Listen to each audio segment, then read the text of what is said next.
उस आश्रम में यह दावा किया जाता है परेशानियों से मिलेगी निजात। उसी आश्रम में आतंक, हैवानियत, बर्बरता की वो खौफनाक तस्वीर सामने आई है जिस आश्रम के सेवादारों ने एक नाबालिग लड़की के साथ की है हैवानियत। नाबालिग लड़की के मुंह में जली लकड़ी से उसे जख्मी कर दिया गया और जिस दिन यह वारदात हुई उसी दिन एक महिला की आश्रम में संदिग्ध हालत में मौत हुई। आखिर इस आश्रम का सच क्या है?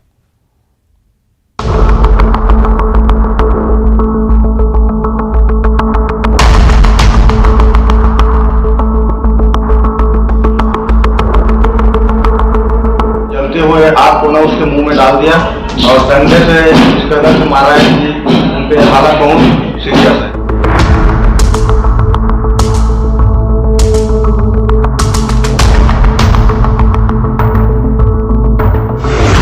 आश्रम में सेवादारों का आतंक,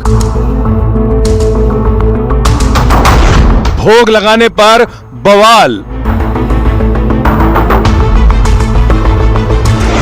नाबालिग लड़की से हैवानियत, जलती लकड़ी से दिया जख्म, एक महिला की संदिग्ध मौत।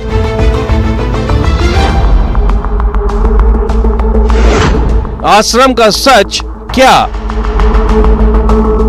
इस आश्रम में दावा किया जाता है परेशानियों से निजात दिलाने का। बाबा दावा करता है भूत प्रेत बाधा भगाने का।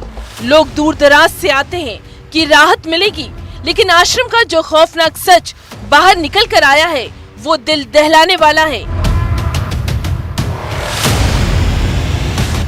महासमुंद के बाग बाहरा ब्लॉक पतेरा पाली का जय गुरुदेव मानस आश्रम में हैवानियत की सारी हदें पार कर दी गई। नाबालिग लड़की जो 2-3 दिन से यहाँ आश्रम आई हुई थी, भोग लगाने के नाम पर आश्रम के सेवादारों ने उसके साथ बेरहमी से मारपीट की।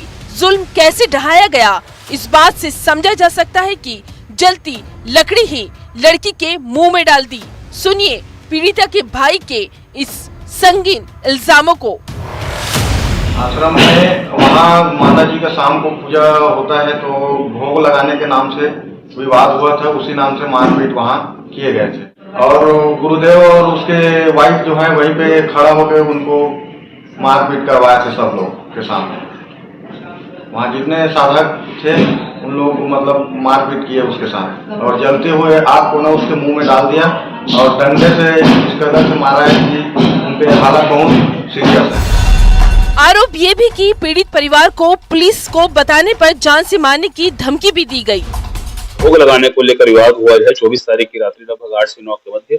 उस विवाद में उस आश्रम के 3 सेवादारों जिनके नाम सोनू पटेल हैं, बहुत साहू है और राकेश दीवान है, बहुत ही इसके साथ जघन्य मारपीट की गई है। इनको पीटा गया है और मुंह जला दिया गया है बच्ची का। इसको उपचारार्थ वहां पर अस्पताल में भर्ती कराया गया, जिसकी सूचना मनीष सिन्हा को मिलने पर इन सेवादारों द्वारा उन्हें धमकी भी दी गई कि अगर इसकी रिपोर्ट तुम पुलिस में करोगे तो तुम्हें मार देंगे। इस प्रकार की धमकी भी दी गई है। नाबालिग लड़की रायपुर के अभनपुर से आई थी। डॉक्टर का कहना है कि अगर सही समय पर लड़की को लाया नहीं जाता तो कुछ अनहोनी भी हो सकती थी। जांच के दौरान ये पाया गया कि संरक्षक रमेश सिंह ठाकुर और जो उसका संचालक भी है उस आश्रम का, वो भी उपस्थित था और उसको सभी घटना की पूरी जानकारी थी, परंतु उस जानकारी को उसने पुलिस से छुपाया, पुलिस को सूचना नहीं दिया। इस आधार पे उसके विरुद्ध धारा 201 आईपीसी का अपराध पंजीबद्ध कर उसको भी रिमांड में भेजा गया। आश्रम में यज्ञ चल रहा था, जिस यज्ञ में शामिल होने परिवार आया था। 24 फरवरी की रात नाबालिग से हैवानियत हुई। उसी दरमियानी रात में गरियाबंद के आमदी से आई एक महिला की मौत संदिग्ध हालत में हुई, जिस महिला की मौत की पुलिस वाले जांच कर रहे हैं। मृतिका के परिवार वालों से पूछताछ जारी है। 24 को हम लोग वही खाना पीना सब खाए और रूम में सोए थे। अब मम्मी को अच्छा नहीं लग रहा तो मैं बगल रूम में सोऊंगी बोली, तो वहाँ सोई थी वो। इस मामले में नाबालिग लड़की से बर्बरता करने वाले 3 सेवादारों आरोपी नरेश पटेल, भोजराम साहू, राकेश दीवान को गिरफ्तार किया गया। अब जरा इस लाइन पर गौर करिए जो आश्रम में लिखी है, जिस पर लिखा है बाबा साधना में अक्सर मौन रहते हैं, तो इस मामले में भी आश्रम के संचालक रमेश ठाकुर ने चुप्पी साधी थी। सच छुपाने के मामले में संचालक रमेश ठाकुर को भी गिरफ्तार किया गया। उसने कबूल किया है खुद, आरोपी रमेश सिंह ठाकुर ने, और उसके आश्रम में थाना प्रभारी खल्लारी, थाना प्रभारी बागबाहरा मेरे द्वारा संयुक्त छापा मारा गया है।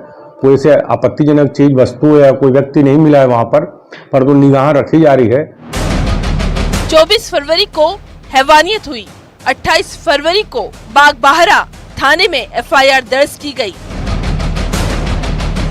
आखिर इस आश्रम का सच क्या है? महासमुंद से शेख इमरान के साथ bureau report, news 18 Madhya Pradesh Chhattisgarh. उसने एक नहीं करीब 17 लड़कियों को ठगी का शिकार बनाया। वो मैट्रिमोनियल साइट पर अपना बायोडाटा डालता, खुद को कभी आईबी का अफसर बताता, कभी नारकोटिक्स का अधिकारी बताता, लेकिन ये दूल्हा नटवर लाल अपने ही जाल में फंस गया। इसका पर्दाफाश करने के लिए पुलिस ने एक अनोखी चाल चली।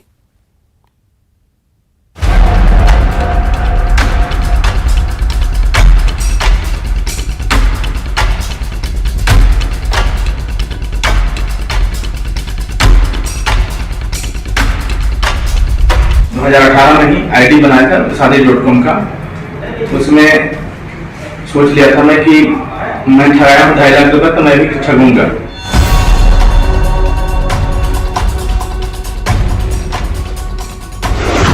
ग्यारह साल 17 लड़कियां शिकार।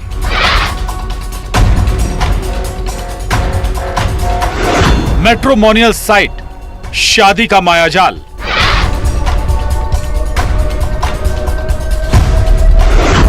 वो हुआ ठगी का शिकार। फिर बन बैठा दूल्हा नटवर लाल।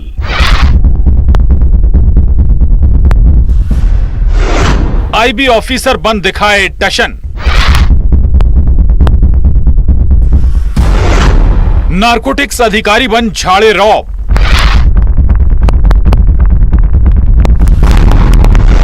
सात फेरों वाला शातिर ठग लाइव।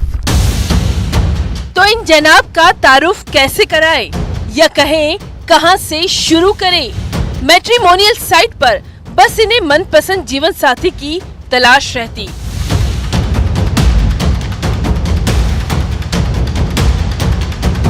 इनका प्रोफाइल भी गजब है, ऐसा कि कोई लड़की इन जनाब को ना कह ही नहीं सकती। आईबी ऑफिसर जो है,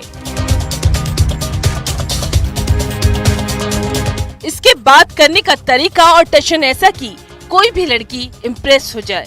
लेकिन इनकी प्रेमिका ने ही इनका राज खोल दिया, और राज ऐसे खुला कि खुद पुलिस वाले भी इस दूल्हा नटवर लाल को सुन हैरान हैं, जिसका काम शादी करना नहीं बल्कि 7 फेरों के नाम पर महिलाओं को ठगना है।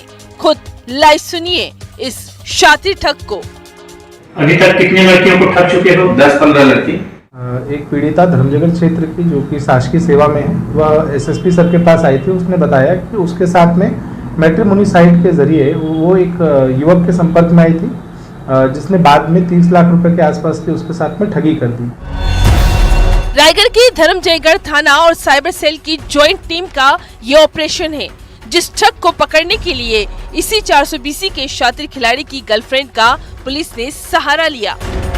इसमें जो जानकारी निकलकर सामने आई वो ये इंटरेस्टिंग जानकारी थी कि ये जो मैट्रिमोनी साइट थी उसमें अपने आप को आईबी का अफसर ये बताया करता था, और इसके पास से हमने नारकोटिक्स कंट्रोल ब्यूरो की एक फर्जी आईडी बरामद की है, जो ये अक्सर लोगों को शो करता था।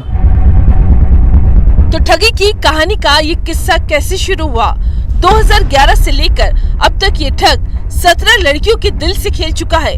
उम्र 35 साल, जो मैट्रिमोनियल साइट पर फर्जी आईडी बनाता,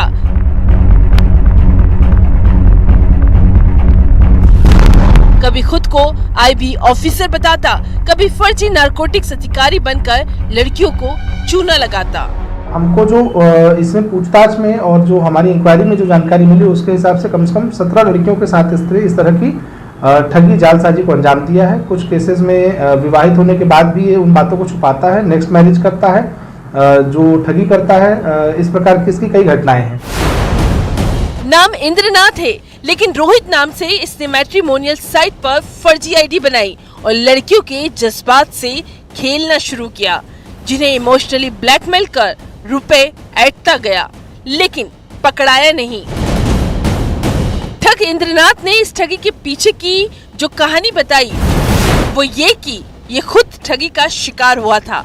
एक लड़की ने इसे ठगा था और करीब 2.5 लाख का चूना लगाया था। तब इसने ठाना ये लड़कियों को ठगेगा। कहीं से अपने गाड़ी को गिरवी किया और 2.5 लाख रुपया व्यवस्था करके उसको मैंने दिया, किसी बड़ौदा बैंक के अकाउंट में डाला था। और जैसे डालते ही साथ में उन्होंने जो भेजा था मैसेज में, जो ट्रैक किया था मैंने कुरियर का, वो वैसे ही बंद हो गया, मतलब दिखने नहीं लगा। उसके बाद में मैंने कोशिश किया उसमें कांटेक्ट करने की, तो मुझे लगा कि उसमें कोई कांटेक्ट ही नहीं हुआ। पहले बात हो रहा था, उसका कांटेक्ट नहीं हुआ उस नंबर से। फिर होने के बाद में मुझे लगा कि मैंने ठगा गया 2.5 लाख रुपया, और उन्होंने मुझे ठगा था।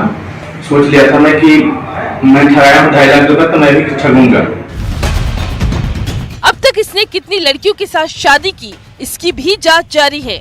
आखिर दूल्हा नटवर लाल की और कितनी लड़कियां शिकार। रायगढ़ से हरपाल सिंह खूटे के साथ bureau report, news 18, Madhya Pradesh, Chhattisgarh. जिस गिरोह के गुनाह की हम दास्तां आपको सुनाने जा रहे हैं, वो आपको भी अलर्ट कर रहा है। जब आप बैंक जाते हैं या एटीएम से रुपए निकालते हैं तो जरा सावधान रहिए, कहीं ऐसा तो नहीं किसी गैंग की आप पर भी नजर हो। यह खबर देखिए जो आपको होशियार कर रही है।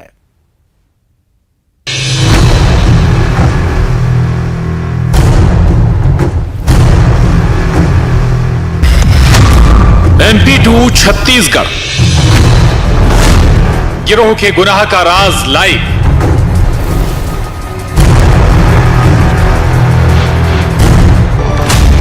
वो पलक झपकते करते वारदात, पीछा करो गैंग के गुनहगार लाइव।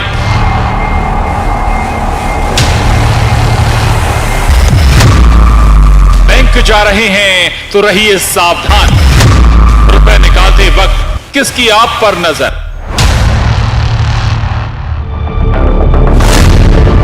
ऐसे गैंग से सावधान।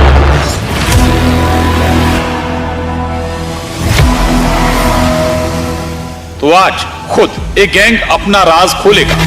अगर आप भी बैंक में रुपए निकालने जाते हैं तो जरा होशियार रहिए। हम ऐसा क्यों कह रहे हैं तो उन्हीं गुनहगारों की जुबानी आपको सुनाते हैं। कैसे ऐसे गिरोह बैंक के पास रेकी करता है, जिनकी पैनी निगाह अपने शिकार को तलाशती है। बस एक बार इनका टारगेट फिक्स हो जाए तो ये शिकार का पीछा करते हैं और पलक झपकते ही माल गायब। कहाँ के रहने वाले हो? बनगढ़। क्या काम करते हो?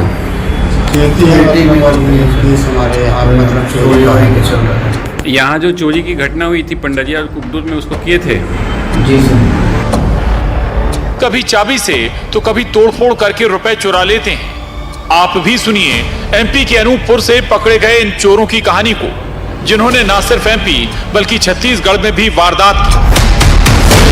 बैंक में जाते हैं सर, बैंक में देखते हैं कौन पैसा ऐसा ले रहा है, जो पैसा लेके निकलता है तो उसका पीछा करते हैं। वाइट की डिब्बी पे रखा है, पीछा करते हैं, हम मौका मिलता है वहाँ तोड़ के या चाबी से तोड़ के निकाल लेते हैं। तो सुना आपने, खुद गिनवा रहे हैं अपने गुनाहों को। वारदात कैसे करते हैं, कहां कहां की, ये भी सुनी। कवर्धा पुलिस को 2 मामलों में इस गैंग की तलाश थी। पहला मामला जून 2022 का है, जब बैंक के सामने पंडरिया में 1,75,000 रुपए की चोरी हुई। पैसों का क्या किए? पैसा सब खर्चा खाने में, दवा। इसके अलावा और कहाँ कर चुके इस टाइप की घटना? सीधी में किए थे सर, और में किए थे, और सरोल में किए थे।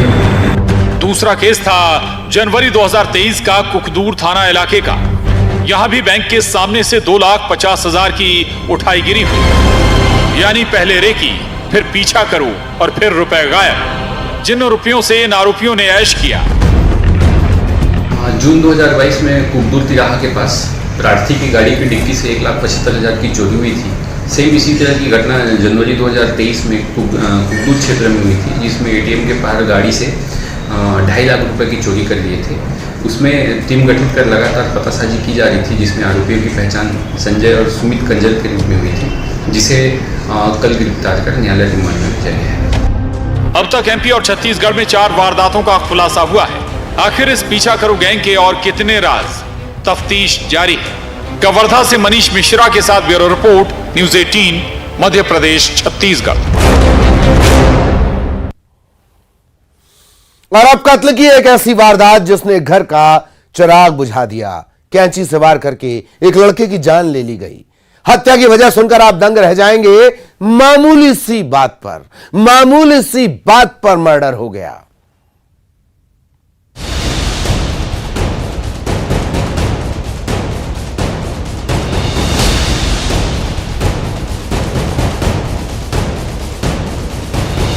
जिस कैंची से गुलदस्ते तैयार होते थे, फूल डेकोरेशन का काम किया जाता था, खुशियों की बगिया सजाई जाती थी, वही हाथ जिंदगी की डोर काट देते हैं। कैंची से वार कर करके एक युवक की बेरहमी से हत्या कर दी गई।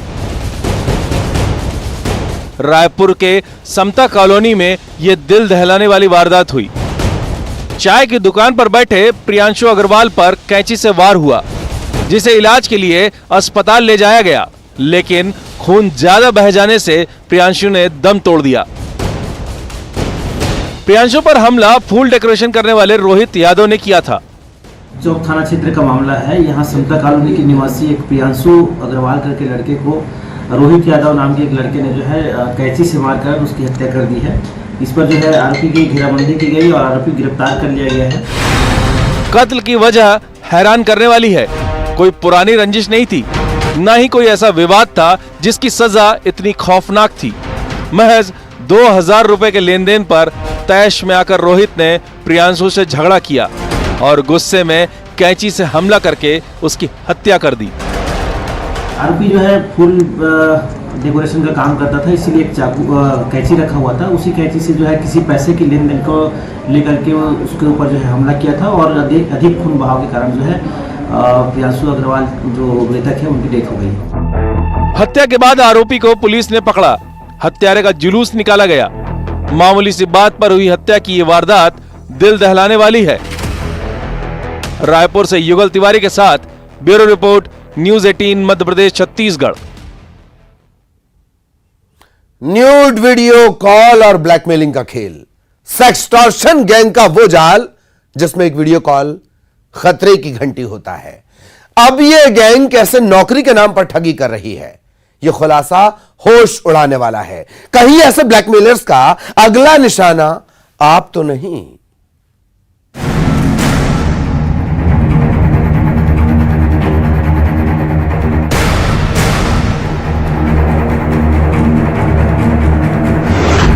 ब्लैकमेलर्स की डर्टी पिक्चर।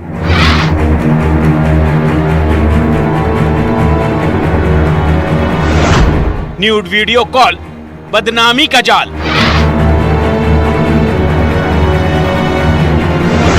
अकाउंट में ब्लैकमेलिंग का माल। सेक्सटॉर्शन गैंग का नया हथकंडा। नौकरी का नाम, ठगी का काम। सेक्सटॉर्शन गैंग के हथकंडे के बारे में आपने कई बार सुना होगा। सोशल मीडिया के जरिए दोस्ती तो कभी व्हाट्सएप पर वीडियो कॉल, और कॉल खतरे की घंटी बन जाती है। वीडियो कॉल पर न्यूड वीडियो या फिर कोई लड़की आपत्तिजनक हालत में नजर आती है। शिकार जिसे न्यूड वीडियो के कॉल के जाल में फंसाया जाता है, उसे कुछ समझ नहीं आता और ब्लैकमेलर गैंग स्क्रीन रिकॉर्ड कर शिकार से मोटी रकम ऐंठती हैं। फेसबुक से किसी भी व्यक्ति विशेष से दोस्ती करते हैं, फिर नंबर्स का एक्सचेंज करते हैं। नंबर एक्सचेंज करते ही ये उसको व्हाट्सएप वीडियो कॉल लगाते हैं और व्हाट्सएप वीडियो कॉल लगाते ही एक तरफ पे कोई महिला या फिर किसी प्रकार का वीडियो चला देते हैं जिसमें वो न्यूड सीन्स आते हैं और उसकी स्क्रीन रिकॉर्डिंग कर लेते हैं। फिर इसको वायरल करने की धमकी देते हैं या फिर कि हम तुम्हारे परिवारजनों या मित्रजनों को दे देंगे। तो उसमें समाज के में बदनामी के भय के कारण लोग इनको पैसे दे देते हैं। कभी बदनामी का डर दिखाया जाता है तो कभी ब्लैकमेलर फर्जी क्राइम ब्रांच अधिकारी बन धमकाते भी हैं और डर ये भी दिखाया जाता है कि वीडियो अपलोड हो जाएगा। इसमें एक हमारे पास फरियादी आया दशरथ भांबी करके, जिसके द्वारा बताया गया कि एक व्यक्ति ने सद्दाम जिसका नाम है, उसके द्वारा उसको नौकरी लगाने का झांसा दिया गया और उससे बोला कि तेरा अकाउंट खुलवाना है, तो उसके कागज ले लिए और अकाउंट खुलवा के उसको आगे कोई सूचना नहीं दी। ये सेक्सटॉर्शन गैंग का हथकंडा है, लेकिन इस ठगी की एक नई कहानी का पर्दाफाश हुआ, जिसका खुलासा मंदसौर में हुआ। कैसे सेक्सटॉर्शन गैंग अपने इस जाल में बेरोजगारों को फंसा रही है, यकीनन ये सुन आप भी हैरान रह गए होंगे। मंदसौर के सीतामऊ के रहने वाले दशरथ को नौकरी लगाने के नाम पर लाल शाह उर्फ सद्दाम, हरीश और नरसिंह मालवी ने बैंक अकाउंट खुलवाया था, लेकिन दशरथ की नौकरी नहीं लगी, न ही अकाउंट के बारे में उसे कुछ बताया गया। जब बैंक अकाउंट के बारे में दशरथ ने छानबीन की तो वो जानकर दंग रह गया। उसके अकाउंट में 19 लाख का ट्रांजैक्शन हुआ था। जब उसने अकाउंट के बारे में पूछताछ करना के लिए प्रयास किया तो उसको भगा दिया गया। उसने बैंक में जाके जब तस्दीक करी तो उसका 1 महीने में ही करीब 19 लाख का ट्रांजैक्शन हुआ, जिसका उससे कुछ लेना देना नहीं था। उसे कुछ गलत लगा तो उसने पुलिस को अप्रोच किया। थाना सीतामऊ और साइबर सेल ने लग के इसमें जब इन्वेस्टिगेशन आगे करी तो पूरा एक सेक्सटॉर्शन का रैकेट सामने आया। अब आप समझ ही गए होंगे सेक्सटॉर्शन गैंग कैसे ब्लैकमेलिंग के रुपयों को अकाउंट में रखती हैं। पुलिस की तफ्तीश में नौकरी के नाम पर 1 महीने में ऐसे 28 बैंक खातों का पता चला, जिसमें 1 करोड़ 45 लाख का ट्रांजैक्शन हुआ। इस गिरोह का मास्टरमाइंड राजस्थान के भरतपुर का बताया जा रहा है, जिसमें ये कहानी सामने निकल के आई कि सद्दाम और उसके साथी जीवन और राहिल, ये सब लोग मिलकर यहाँ जो लोकल में जरूरतमंद लड़के हैं उनके दस्तावेज लेके उनके नाम पे अकाउंट खोलते हैं और उन अकाउंट में जिन लोगों से सेक्सटॉर्शन की ठगी करते हैं उससे उसका जो आया हुआ पैसा है उसको उसमें डालते हैं और फिर अपने जो अन्य साथी जो राजस्थान भरतपुर में निवास करते हैं वहां से निकाल लेते हैं। जो नेटवर्क है इसमें कुछ लोग हमारे यहाँ के इन्वॉल्व हैं, कुछ लोग राजस्थान के इन्वॉल्व हैं और मेन जो इनका जो चैनल निकल के आ रहा है, जो राहिल करके जो मेन इनका लीडर है वो भरतपुर का रहने वाला है, जो कि अभी पुलिस की गिरफ्त से दूर है। जल्दी हम उसको भी पकड़ लेंगे। सोचिए जरा, 1 महीने में करोड़ों का ट्रांजैक्शन, इस गिरोह का नेटवर्क कितना बड़ा होगा। मंदसौर से नरेंद्र धनोतिया के साथ bureau report, news 18 Madhya Pradesh Chhattisgarh. और इसी के साथ क्रिमिनल्स में आज के लिए बस इतना ही। नमस्कार।